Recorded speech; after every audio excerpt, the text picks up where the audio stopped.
Welkom bij Blind Praat. Deze week gaat het over Halloween.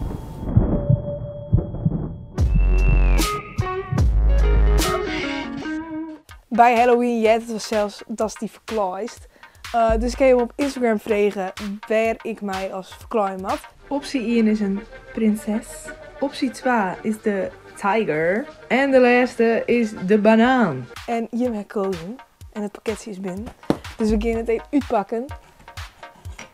En dan zit ik daarmee terug de binnenstad van Lauwe erin. Dit ding, ik weet net of het per se eng is. Maar het is wel erg leuk. En het leuke van verklaaien is natuurlijk ik meest hun reactie. Tada! The whole of them a request me banana. Daylight come and them no want go home. Give them it one time, two time, them want more. Daylight come and them no want go. We zijn hier in Jestemar en we staan in het fietshok. En waarom staan we in het fietshok, Hetzer? Want het draait! Kan je mij vertellen wat Halloween is? Dat is toen gist erin in een eng kostuum en de gist bij doorn langs. Hey Anna, Hoi. waar staan we nou? We staan nog steeds in het fietsenhak. Nou, het waait heel hard en het is ook nog net echt droeg. Dus Ja, precies. En waar gaat het YouTube? we gaan nu toe Halloween. Nou, maar Halloween dan ga je dat dossen in Oreland. Dan doe je een kostuum aan. En dan ga je langs de dwarren en dan zeg je trick or treat. En trick is dan vaak een beetje, zeg maar een plagerijtje of zo.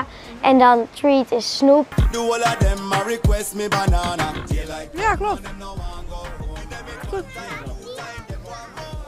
Daylight come and them no Waaraan? give them it three times, sometime them want four. Daylight come and them no Hey! Hey! Dit is wie echt! Hey! Wat doe jij nou, jongen?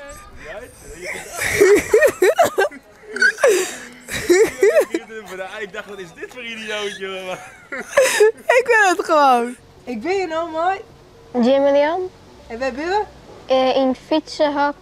En de wijnhiel wordt dus daar een seriële Toen stond ons Halloween erin. Wie is het? Dat hier is de om. piratenpak voor me. Piratenpak. Hast je veel spannende enge dingen? Nou, ik hou zelf wel van Halloween, maar net echt van oren enge, spannende films of zo. En vierste ik Halloween. Ik had het nog maar één keer in. En wist ik waar Halloween bij komt? Waar is dat ontstaan? Dat weet ik net. Bij Halloween jaren pompoenen, jack-o'-lanterns. Waar dat precies bij komt, geen idee. Ben ik wel heel benieuwd naar. Ik ben sowieso wel nieuwsgierig naar wat Halloween is. Waar komt het bij? Hoe is het ontstaan? Dat soort dingen. Ik zit hier nou mooi, de pompoen en mooi Its. Hoi. En Its die weet alles nou van de geschiedenis van Halloween en die gaat dus daar mooi over vertellen. Waar komt Halloween bij? Wat denk je waar het bij komt? Nou, ze vieren het wel vooral in Amerika, dus ik denk Amerika. Ja, dat denken dus de meeste mensen.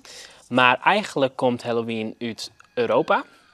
En in de 19e eeuw, dus heel vroeger, waren er een paar mensen, die hieten de keten. En die hingen eigenlijk een dag tussen Atenij en Nijsdag. En toen beweerden hun dus dat er boze geesten, dus van derde mensen, eigenlijk tot levend willen maken. En eigenlijk hingen hun toen bedacht dat ze voor de deur van hun huis wien en ballen en snoep en alles deel zetten, zodat die boze geesten dus weer vet komen. Nou, dat is dus het oude verhaal. En eigenlijk hebben de mensen uit Amerika het nou weer verroren naar een soort van kinderfeest. Dus de band gaan nou verkleed en die gaan nou langs de doorn om snoep. En eigenlijk is dus dat griezelverhaal een beetje uitstaan om de boze geesten ver te jagen. The whole of them a request me banana. Daylight come and them no want go home. Give them it one time, two time. Goedemiddag. Mag ik deze banaan? Zeker. Nee, dat was hem. Ja, ik heb net een nieuwe banaan. Nou, Kenno krijgt een banaan gekocht. En ze vregen net iets. Goh. Je hebt een bananenpak aan. Dus, het boeit meestal net iets. Tada! Nou, hey. Vet leuk. Hij had ook goed in. Ze ben goed slagen. Ja, Hoe heet die van die? Piet-Jan. Nou, ik dacht ik om Piet. Nee. Nou, dan betekent ik iets hoors. Dan is dit Peter Pompoen. Love it. Leuk. Helemaal leuk. Dan weer dit Pluimpraat voor deze week. Via het net Liken. te abonneren. En laat ik even weten in de reacties welke is mooier. Piet Jan of Peter Pompoen? Ik zeg Peter Pompoen. En tot volgende week. Doei!